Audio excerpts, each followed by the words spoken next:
relájate y disfruta con nosotros. Rewind. Bienvenidos.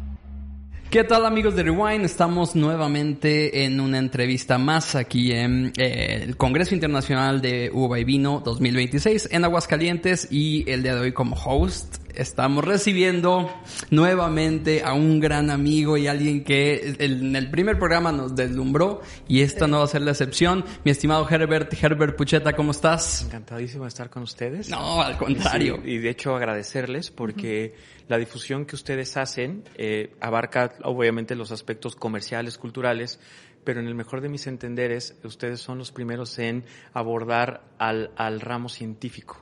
Y nos están obligando al ramo científico a que seamos pertinentes socialmente y que lo que se produce en los laboratorios lo llevemos a un beneficio social directo, y eso requiere difusión, y ustedes son los únicos ahora que lo están haciendo. No, eso es que gracias por ello.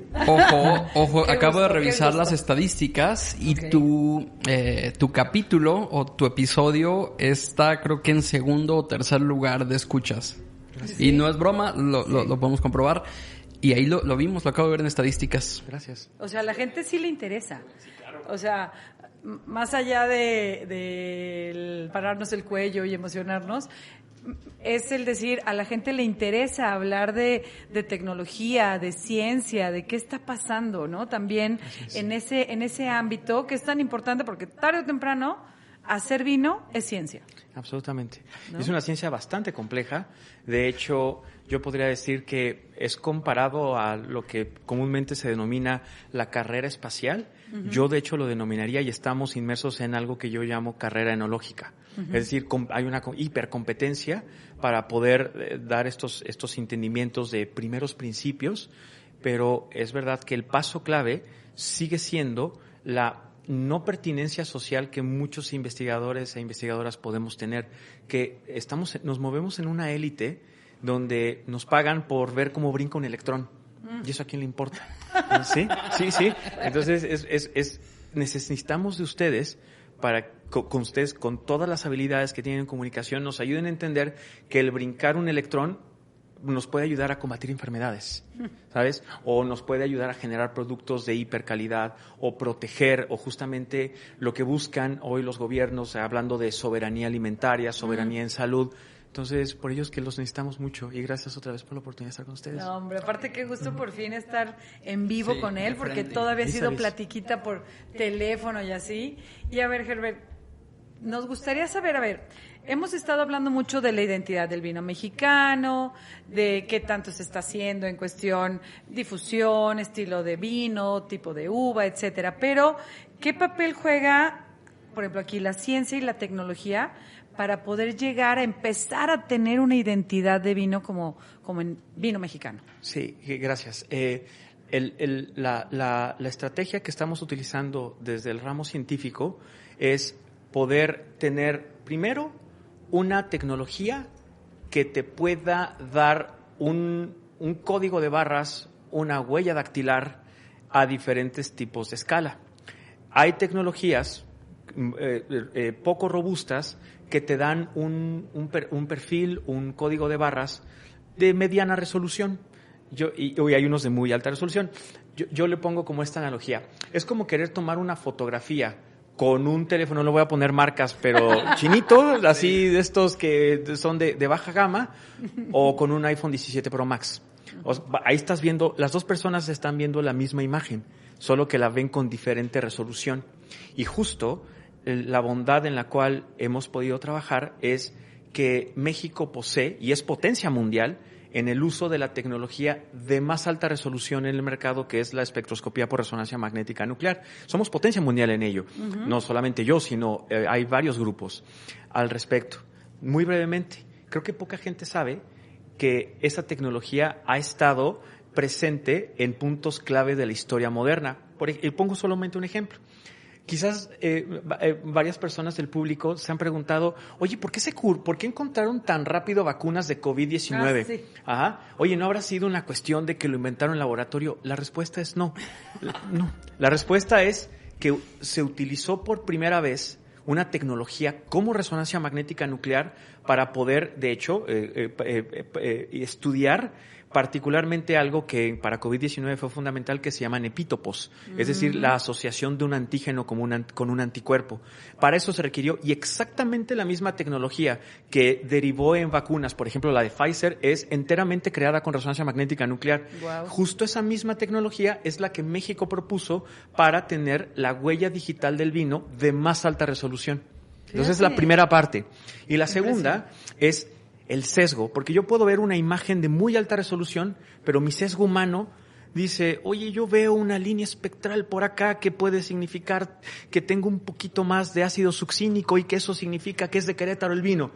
Pero, oye, ¿y si quito el sesgo y lo combino con un algoritmo basado en inteligencia artificial, particularmente lo que usamos es Deep Learning no lineal, como justamente la imagen de muy alta resolución que te da resonancia magnética combinado con el análisis sin sesgo que te da un algoritmo basado en inteligencia artificial, cómo es que te produce no solo una huella dactilar, sino una huella dactilar que protege, a través de diferentes esquemas, los que han utilizado resonancia magnética en vinos en otros países, es el distintivo científico o técnico para poderlo asociar a una denominación de origen protegida, o bien a una identificación geográfica protegida, o bien justamente el nivel ulterior, que son las apelaciones de origen controlado. Ya. Las oficinas, por ejemplo el INAO francés, requieren fundamentalmente de estas tecnologías.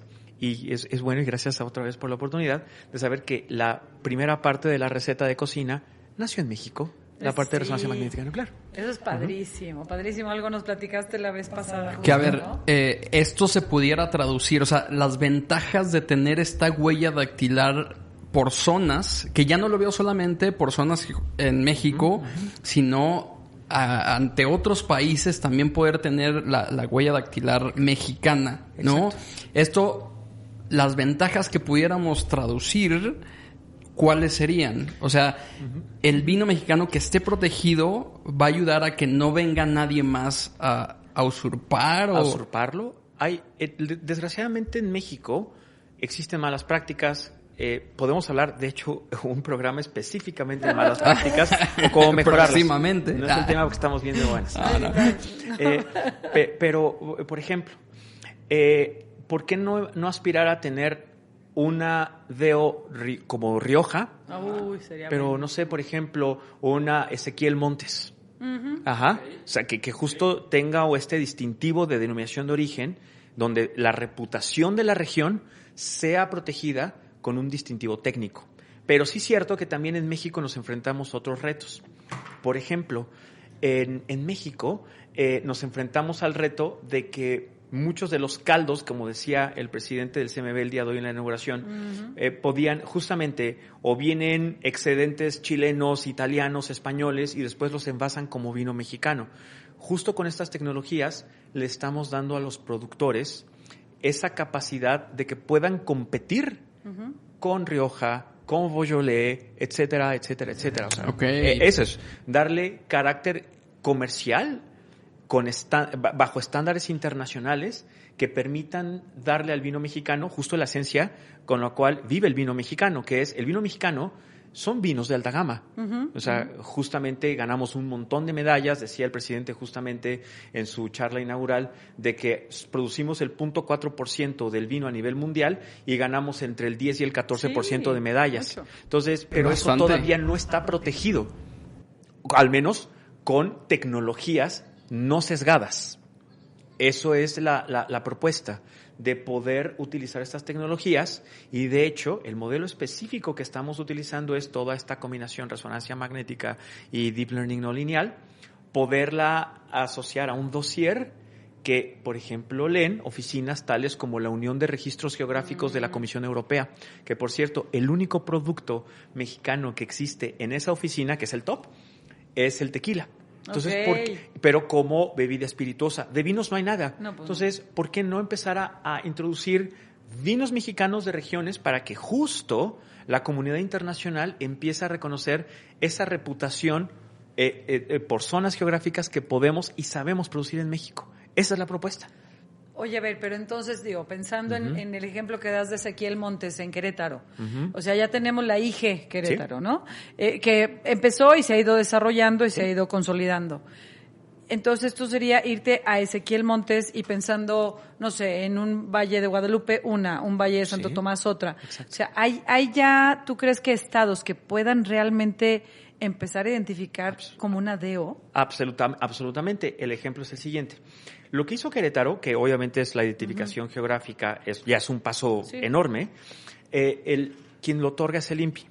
Entonces, pero justo vamos a decir que cualquier persona tiene el derecho de preguntarse, oye, y sí, esa reputación que tú estás reivindicando en un distintivo de protección, ¿cómo me lo demuestras? En el mejor de mis entenderes, en el dossier no está incluido la parte técnico-científica que demuestra cada paso, por ejemplo, la producción enológica, el embotellado, el encorchado, pero aquí lo que estamos proponiendo es irnos a oficinas que trazan absolutamente cada uno de los procesos que le garantizan al consumidor esa reputación. Okay. Es protegerlo con ciencia. Esa es la propuesta. ¿Y dónde queda? Por ejemplo, el otro día entrevistamos a unas personas que están haciendo todo el tema del marbete y el marbete electrónico. Sí. Y ahí hay una trazabilidad. Absolutamente. Pero ¿no se puede proteger por medio también de la tecnología del marbete? Sí, sin duda. El marbete es un mecanismo de protección, pero es externo, ¿no? Exacto. Ahí el tema es si esto, cómo alguien, por ejemplo, un consumidor extranjero puede ir hacia la trazabilidad que te da ese marbete, siendo que esa protección es en el mejor de mis entenderes local. No, aquí la propuesta es, vámonos a conquistar el mundo. Vámonos justamente a reivindicar la reputación bajo los más altos estándares. Tú que estás dentro de la OIB, ¿cómo la gente cómo ha percibido a México en cuestión de avance científico en torno al vino? Sí, gracias. Es una muy buena pregunta, porque la OIV está compuesta por 4 grandes comisiones: viticultura, enología, economía y derecho, salud y seguridad. Y esas 4 grandes comisiones tienen subcomisiones. Yo puedo decir, con el mínimo sesgo posible, espero, que en las 4 comisiones estamos excelentemente bien representados. De hecho, la plática que tenemos al rato, tenemos la representación de 3 de 4 comisiones. En donde nos empiezan a ver como potencia, particularmente es en enología, pero específicamente en la subcomisión más grande que tiene la OIV, que de hecho la dividió del resto porque es muy grande, que son los métodos de análisis. La parte de las técnicas de laboratorio de baja, mediana o alta resolución que te permiten hacer algún tipo de trazabilidad. En eso México, propuso una norma internacional. En estos momentos nos encontramos defendiendo la segunda propuesta, que es el método de prueba específicamente para controlar fraudes.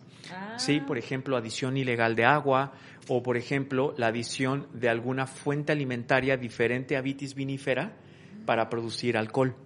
¿Azúcar? Sí. De entrada, azúcar.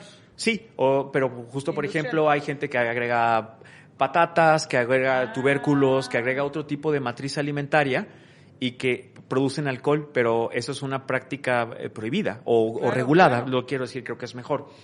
Y ahí lo que observamos es la parte más ínfimamente pequeña de las muestras, que justamente se llaman los isótopos, particularmente viendo isótopos de carbono 12, carbono 13, hidrógeno 1, hidrógeno 2, o bien oxígeno 16, oxígeno 18, es decir, la parte más pequeñita de los átomos es justamente como hacemos ese tipo que no puede manipularse. Exactamente. Y justo, es a lo mejor una buena exclusiva para ustedes, en 2024 se celebró el centenario de la OIV y la OIV tuvo una iniciativa que se llamó 12 meses, 12 resoluciones, en donde publicaron por todos sus medios las 12 resoluciones más importantes en toda la historia de la OIV, y una de ellas es mexicana. Wow. Justo la de resonancia magnética nuclear para hacer la huella del vino, pero también la segunda huella, que es la huella isotópica, esta parte de las isótopos, lo más indivisible de la materia, para poder hacer los controles de autenticidad o bien de control de fraudes. Wow. En eso estamos. Y de hecho, y finalmente, pero no solamente estamos en ello. Hay avances que ha hecho la delegación mexicana, particularmente, esto es un mérito de Paco Rodríguez. Uh-huh. Poca gente lo sabe y otra vez, qué bueno, que gracias por la difusión. Paco Rodríguez fue el primero de todo el mundo que empezó a hablar sobre desalcoholización de vinos. Poca gente sabe eso. Y Paco... Eso no sabíamos. Y aquí estuvo. Sí. Porque aparte de que es una excelente persona, yo creo que él es menos reservado que yo. Yo soy más chismoso.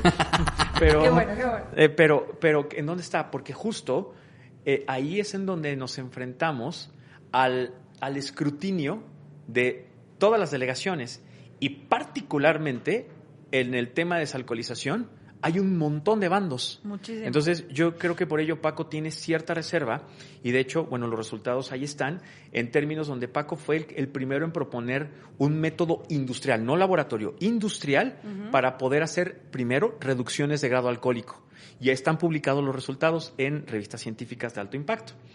Pero a partir de los trabajos de Paco, el año pasado, en 2025, la OIV nos otorgó la beca de Research Grant, la más importante, para poder hacer una base de datos de vinos desalcoholizados. Pero todos esos trabajos es gracias a Paco.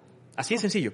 Fíjate nomás. ¿Sí? O sea, es una institución, no solamente en la enología, sino en la enología altamente especializada, particularmente de productos enológicos desalcoholizados, que atienden a este mercado emergente, los jóvenes fundamentalmente, pero también el mercado islámico, entre otros, donde está atendiendo la necesidad de tener un producto de calidad completamente desalcoholizado. Entonces, eso es una forma de combatir un reto, que es la baja del consumo de alcohol, por una oportunidad. Claro, exactamente. Cambiarlo.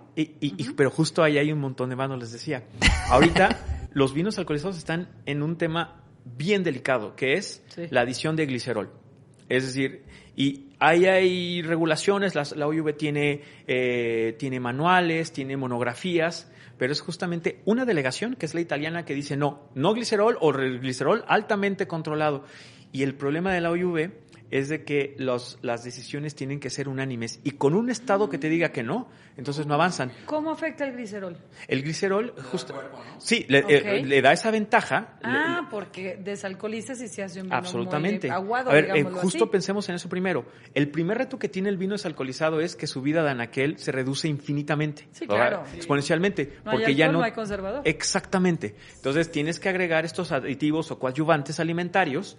Muchos de ellos están muy controlados, pero el glicerol en particular, como tiene cierta toxicidad, entonces justamente está bien controlarlo, pero a veces justo hay delegaciones muy puristas como la italiana, en donde están en esta negación absoluta, y por ello yo lo diré en otras palabras, cuando se destrabe el tema del glicerol, creo que Paco Rodríguez recibirá el mérito que merece. Wow. Oye, pero no solo Paco, tú estás también a punto de tomar, acabas de recibir una beca para adentrarte más en este estudio del vino sin alcohol, ¿no? Efectivamente, de hecho, la beca fue un gran logro, porque la beca la logramos en combinación con el presidente de enología de la OIV a nivel mundial, que es el doctor Fernando Zamora. Fernando Zamora es justamente el profesor más reputado, creo, de enología a nivel mundial, en tecnología enológica.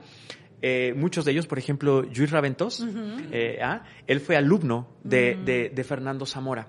Y entonces logramos la beca. Es una estudiante mexicana que en algún momento deben de entrevistarla, se llama Isela Mejía. Ella hizo conmigo la licenciatura en Chapingo. Pero eventualmente Isela logró posicionarse de muchos candidatos y candidatos como la elegida para tener esta beca de 3 años de la OIV, en donde estamos haciendo justamente toda la trazabilidad de los vinos alcoholizados y específicamente, el convenio que tenemos con México es la parte de poder construir esa base de datos para atender este mercado en particular, para decirle al consumidor, garantizarle, sí es vino, no es jugo, es un vino y está reconstituido de tal manera que vas a tener toda la experiencia sensorial que te produce el burning del alcohol y lo que hablamos en la otra vez, los ácidos orgánicos, los alcoholes superiores, los aminoácidos, las propias fallas y justamente el que el consumidor no pierda la experiencia sensorial, pero que se beneficie, si es que lo desea, de la desalcoholización del vino. Y el tema fit. El tema fit, que ese es que le diste al clavo. Le diste al clavo, efectivamente. La OIV tiene una comisión que es la de salud y seguridad, en donde hay una subcomisión específica de tendencias de consumo. Ahí hay unos temas increíbles. Justo ahorita está una plática sobre eso. Sí, y fíjense, obviamente el tema de desalcoholización está bien estudiado, que los jóvenes son los principales consumidores o los mayores consumidores de vino alcoholizado por un tema de calorías, es decir, no quieren alcohol porque el alcohol da calorías, ¿sí? Pero es verdad que también hay estudios bien interesantes. Hay una doctora francesa que ella ha demostrado en Chile, no estoy seguro que en México se esté haciendo eso, pero hay que hacerlo, de ver las tendencias de consumo de minorías, LGBT, comunidades indígenas, porque por ejemplo en Chile se ha demostrado en algunas comunidades chilenas que las tendencias típicas son invertidas por estas comunidades y se sugiere que podría ser una especie de anarquía silenciosa. Te cambio la tendencia de consumo porque te estoy de alguna manera protestando. Y así empiezan muchos cambios por poquito a cambio exactamente, grande, ¿no? Son cambios silenciosos. Y entonces me parece que es una necesidad indisoluble que tenemos que empezar a considerar en México y, por supuesto, poder utilizar todas estas tecnologías que hemos hablado desde el principio para poder inequívocamente predecir y garantizar la evolución de las tendencias de consumo en la sociedad mexicana. Que no sea un azar, sino que sea un estudio científico. En eso estamos. Ok, pero el punto sería entonces, o sea, ¿qué es primero el huevo o la gallina? ¿Es entender primero al consumidor o es ir marcando tendencia? O sea, ¿qué empieza? ¿Cómo se va? Es una gran pregunta y hay diferentes enfoques. Hay una forma que es la que estamos optando en la delegación mexicana, en donde utilizamos una tecnología muy específica, por ejemplo, llamada cromatografía de gases acoplada a espectrometría de masas. ¿Por qué esa tecnología? Porque a diferencia de resonancia magnética es muy mala para detectar volátiles. Es muy buena para detectar un ensamble completo de moléculas, pero no los volátiles. La mejor allí son la cromatografía de gases, que los volátiles aquí lo importante es para poder identificar, por ejemplo, si tienes específicamente guayacol, la sensación de smoky, el humareda, ¿no? O lo frutal, que después serían particularmente los ésteres, o bien los herbáceos que vienen a partir de terpenos, etcétera.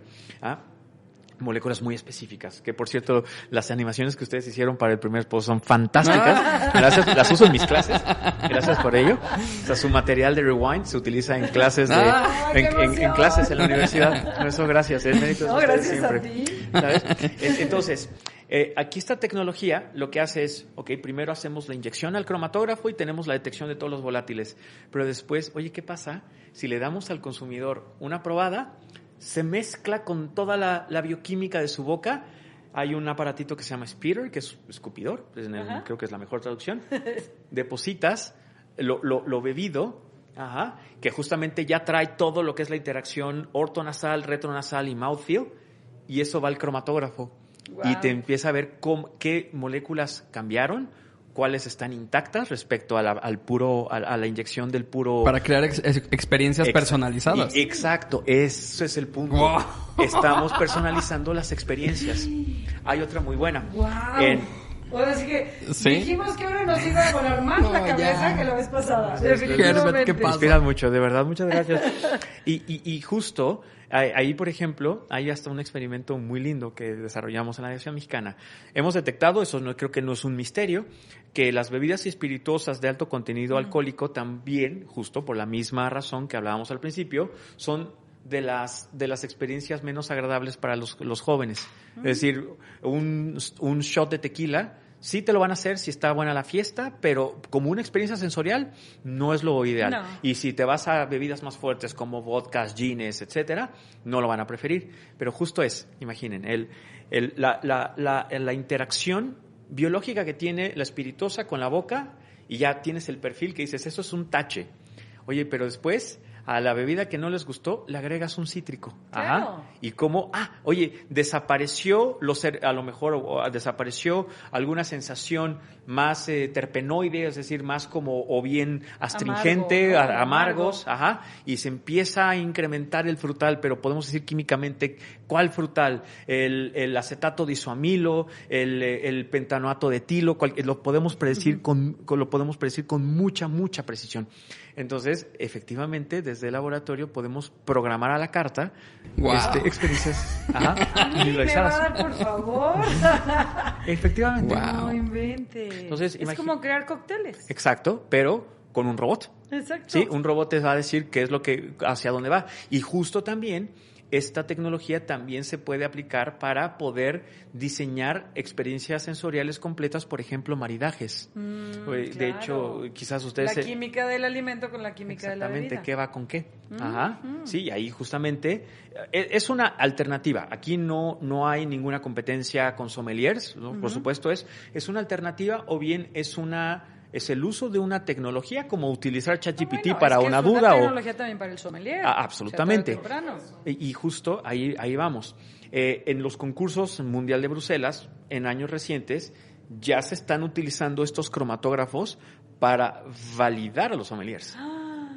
Ya es una realidad. O sea, el juicio juicio del sommelier. Así. Ajá. Y aquí es... Ok. Sí. ¿Y ahí dónde queda la parte humana, digamos, del sommelier o del juez?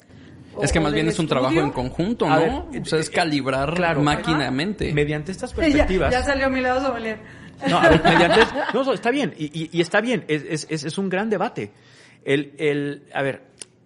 Obviamente... Porque la química siempre va a ganar. Digamos. Es que está la parte... A ver, vamos a resumirlo. Y no es competencia, perdón. No. Pero déjame recordar una frase de un botánico muy conocido, que se llama Claude Bernard, un botánico del siglo, creo que XVII-XVIII de Francia, en donde justamente él trataba de dar una solución a este debate que estamos teniendo. Polémica. Él decía, el arte soy yo, la ciencia somos nosotros. Uf. O sea, estamos hablando más de una colectividad. Creo que eso responde a la pregunta o es una alternativa para no meterme en tantos problemas. Claro. La parte humana queda en lo individual y queda en la reputación del sommelier, ¿cierto? Sí.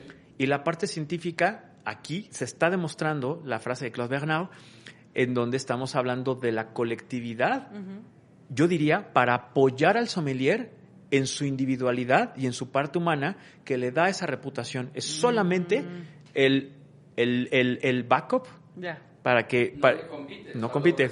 Exacto, lo estamos respaldando. Es hacer un todo. Es hacer un todo. Y tarde o temprano, pues lo que estás sintiendo con tus sentidos y demás no deja de ser química. Exactamente, ¿no? Porque como dices, la química ahí va a estar, pero la interpretación de la química es la de ustedes. Exacto.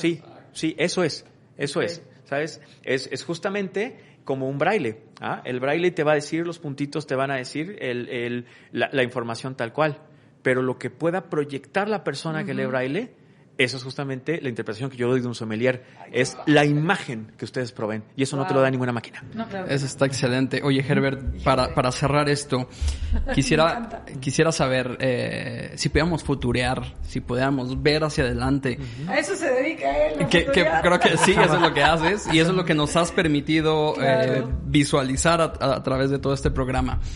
¿Cómo podemos ver la vitivinicultura o la cultura del vino a futuro con todos estos avances? De hecho, es una gran pregunta y para tratar otra vez de bajarle el sesgo, ¿qué les parece si hablamos de el plan de desarrollo de la OIV, que es un plan donde todos los Estados miembros estamos admitiendo ese plan de desarrollo, en donde tiene diferentes ejes, por supuesto la sustentabilidad económica, ambiental, climática, la parte de la predicción de las tendencias de consumo y específicamente hay un rubro que se llama enología del futuro. ¿Hacia dónde va la enología del futuro? Entonces, de acuerdo a los dictámenes del plan de desarrollo de la OIV, hay muchos temas al que le está apostando México y que también creo que nos estamos volviendo potencia, lo digo con humildad pero con contundencia, es en el rubro específico del plan de desarrollo de la OIV que se llama transición digital. cómo, por supuesto, la influencia de la inteligencia artificial. Pero aquí es algo muy concreto. Estás construyendo masivamente datos que van a controlar el mercado, van a controlar las tendencias de consumo, las van a predecir. Entonces, para ahí necesitas muy alta capacidad de cómputo. Entonces, en un futuro va a ser muy normal estar en una bodega y tener clústeres de supercómputo. Sí o sí. Hacia allá vamos. Hay otra terminología muy sexy que se llama los garajes digitales, donde se van a estacionar esos datos. Justo. ¿Y de quién van a ser? En el caso de Ezequiel Montes, esa maravillosa base de datos que, por cierto, existe ya. Ajá, okay. ¿De quién es? No lo sabemos. Entonces, viene una discusión de muy alto rango, porque aparte, los modelos basados en inteligencia artificial y las bases de datos son modelos de negocio. Claro. Y fundamentalmente, entonces, también el etiquetado, entre otros aspectos, pero hablando del etiquetado, se va a denominar por la calidad y la robustez de estos garajes digitales. Y también los árbitros se llaman hubs, observatorios digitales. Ya estamos construyendo observatorios digitales. Quizás acabo con esta anécdota, ¿no? Si la repetí, discúlpeme, pero si no, para recordarla. Quien utilizó mucho esta visión de futuro fue la delegación de Ucrania. No sé si ustedes estuvieron al tanto, pero Ucrania se adhirió a la OIV en el Congreso de México y específicamente vinieron oye, yo quiero probar la huella del vino que hizo México. Por eso vinieron. No lo habías contado. Entonces, ellos tenían y tienen un plan muy específico. A nosotros, perdón, para el público, podemos hablar un debate ahí. Mi humilde perspectiva es que Rusia invadió Ucrania. O sea, esa es mi perspectiva. Okay.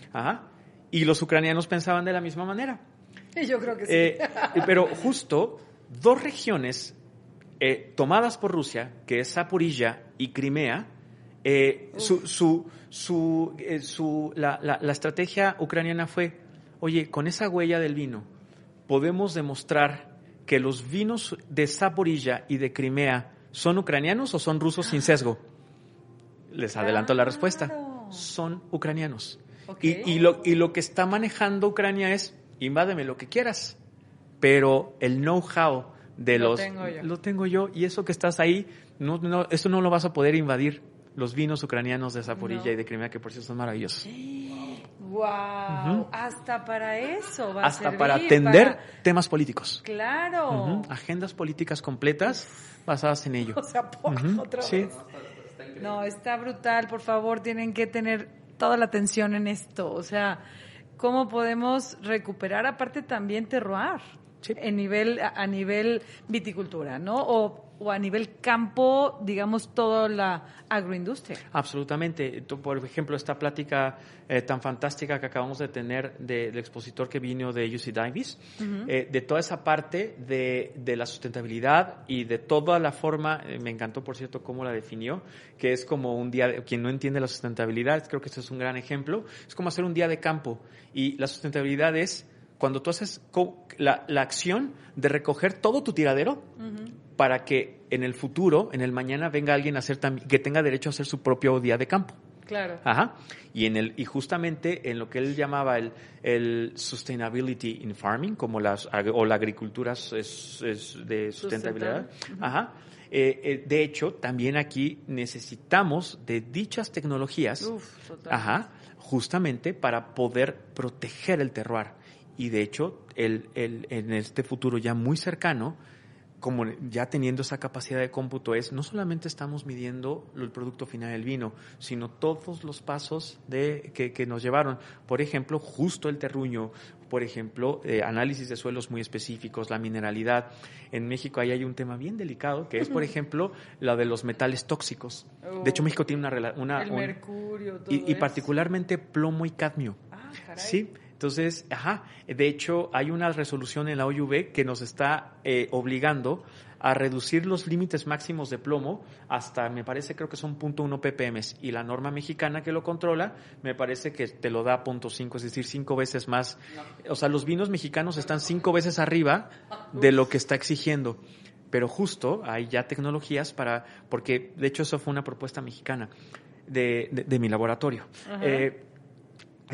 Oye, ¿y ese plomo qué tipo de especie química es? Porque el plomo, como todo compuesto inorgánico, tiene diferente, se le llama especiación química. Puede ser plomo en estado de oxidación 4, plomo en estado de oxidación 2. Evoluciona también. Y justo es interesante, el plomo más tóxico no es el plomo tal cual, el inorgánico, ¿no? Es el plomo que se asocia a un azúcar producto que está presente en Vitis vinifera, que se llaman rhamnogalacturanos. Entonces, esa es la que...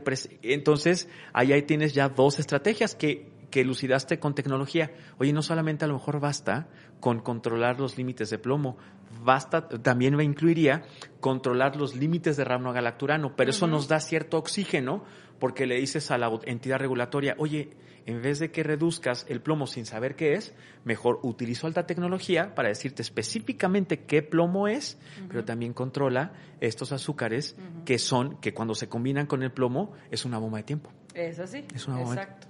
No el plomo en sí, digamos. Exactamente.